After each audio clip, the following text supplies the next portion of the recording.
Assalamualaikum warahmatullahi wabarakatuh. Kembali bertemu dengan saya di Suara Sastra Lukito.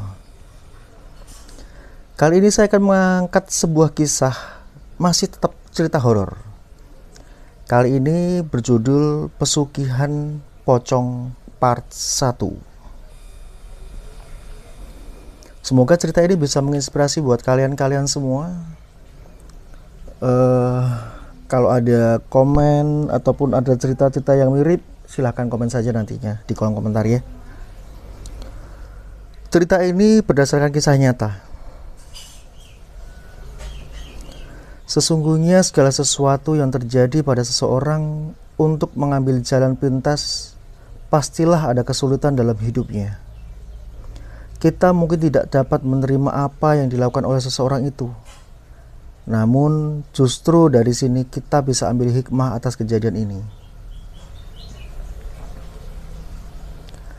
Siang itu warung soto Ahmadi yang ada di kota Mojokerto ramai sekali. Pada jam makan siang, warung makan yang letaknya cukup dekat dari alun-alun kota Mojokerto memang selalu penuh sesak pembeli. Mereka yang makan tidak saja dari orang-orang tua, namun ada juga keluarga muda. Bahkan anak-anak yang masih remaja juga ikut menikmati lezatnya warung soto Ahmadi. Jika sudah begitu, suasana menjadi riuh seperti di pasar. Sambil makan, tidak sedikit dari pembeli yang asik bercanda dan bertelepon ria. Bahkan ada yang berfoto-foto sambil menunggu pesanan yang belum datang. Saat potret memotret, tidak ada yang menghebohkan dan hasilnya biasa saja. Konon, justru setelah tidak berada di warung milik Ahmadi, peristiwa aneh itu baru terjadi. Saat hasil fotonya dilihat, di layar tampak keanehan. Yaitu salah satu foto yang dipotret itu ternyata seperti sedang dipangku sesuatu. Dipangku sesuatu yang aneh berwarna putih menyerupai wujud pocong. Dari beberapa pemotretan hanya sebuah foto yang nampaknya gambar seperti itu. Berita penampakan orang yang dipangku pocong tersebut ternyata cepat menyebar. Termasuk fotonya juga menyebar dari handphone ke handphone yang lain.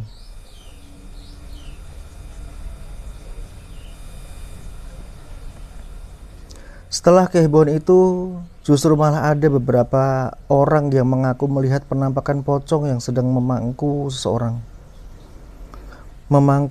pembeli saat mereka berada di warung tersebut. Herannya, setelah ada peristiwa itu, justru yang lain malah ikut-ikutan menambah-nambahi. Ada lagi yang menyebutkan jika orang yang sering makan di warung tersebut bisa-bisa akan dijadikan tumbal pesugihan pocong. Tidak menunggu waktu lama, akibatnya isu itu warung milik Ahmadi sepi pembeli. Ahmadi yang merasa tidak melakukan apa-apa dan tidak mengetahui isu pesugihan itu menjadi heran sendiri. Hari itu tidak ada seorang pembeli pun yang makan di warungnya. Kemarin masih ada 1-2 orang pembeli, kata Ahmadi. Namun sekarang tidak ada sama sekali yang mampir di warungnya. Istrinya yang biasa membantu melayani pembeli sudah pulang. Mungkin karena warungnya sepi. Dalam hati lelaki ini terus bertanya-tanya. Ada apa ini? Kenapa hanya dalam waktu tidak sampai seminggu warungnya menjadi tidak ada pembeli sama sekali?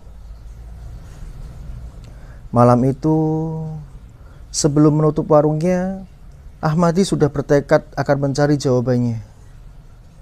Ia akan menanyakan hal itu kepada salah seorang temannya yang sama-sama membuka warung di sekitar situ. Dulu warung soto miliknya itu tidak pernah sepi pembeli. Setiap kali buka pukul 9 sampai jam 9 malam, warung itu selalu ludes diserbu pembeli yang ingin menikmati sotonya yang sebenarnya banyak terdapat di tempat lain. Warung soto milik Ahmadi seolah menjadi ciri khas kota Mojokerto. Orang-orang dari luar kota Mojokerto juga banyak yang mengenal dan suka makan di warung sotonya, jika kebetulan melintas di kota onde-onde ini. Di samping rasanya yang memang enak, harganya juga terjangkau. Begitu rata-rata alasan pelanggannya. Menjelang malam sekitar pukul jam 9 malam, Ahmadi menutup warungnya. Ia menyempatkan keluar sebentar untuk menengok ke kanan dan ke kiri. Barangkali ada calon pembeli.